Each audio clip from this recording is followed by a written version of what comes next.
The quiet afternoon shattered when a silver luxury sedan rolled into the long private driveway and stopped sooner than expected. Eleanor Whitmore, founder and CEO of a global software company, had returned home unannounced. A cancelled overseas summit had altered her plans, and for once, she hadn't warned anyone. As she stepped out, adjusting her tailored coat, something unfamiliar stopped her cold. Laughter. Light, joyful laughter drifting from the far garden behind her estate. Eleanor frowned.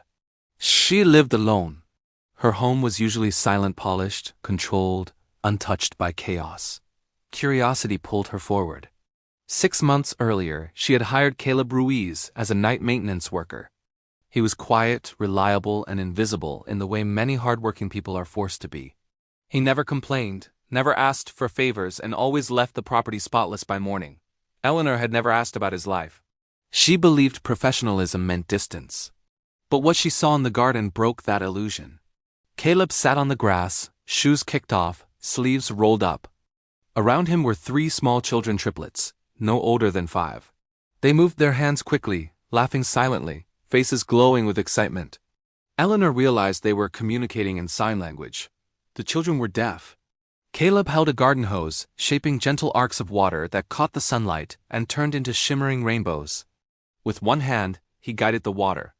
With the other, he signed letters and shapes. The children copied him eagerly, signing color, sky, and happy, their laughter silent but overflowing. Eleanor felt something tighten in her chest. She had built companies worth millions, addressed packed auditoriums, and led teams across continents, yet she had never inspired joy the way this man did with nothing but water and patience. Caleb noticed her suddenly. Panic crossed his face. He jumped up, signing quickly to the children, who immediately huddled together, fear replacing joy. "I'm sorry, Ms. Whitmore," he said quietly. "My childcare fell through. I didn't think you'd be home. Please don't fire me." "How long?" Eleanor asked gently. 3 weeks, he admitted. "I didn't know what else to do." The children clung to him.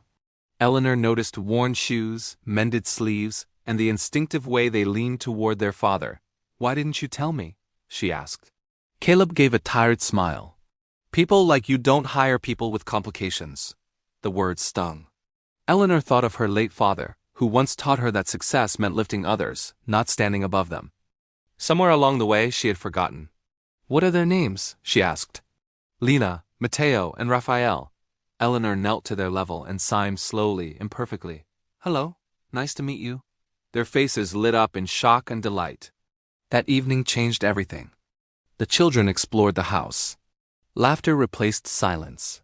Eleanor ordered dinner for 5, sat on the floor, and listened, truly listened. Later, over coffee, she made a decision. She offered Caleb housing on the property, educational support for the children, and a new role helping her company improve accessibility, not as charity but as respect. "Success isn't money," Eleanor said softly. "It's what we build when no one is watching." Months later, her company launched an accessibility program that reshaped the industry. Caleb led it.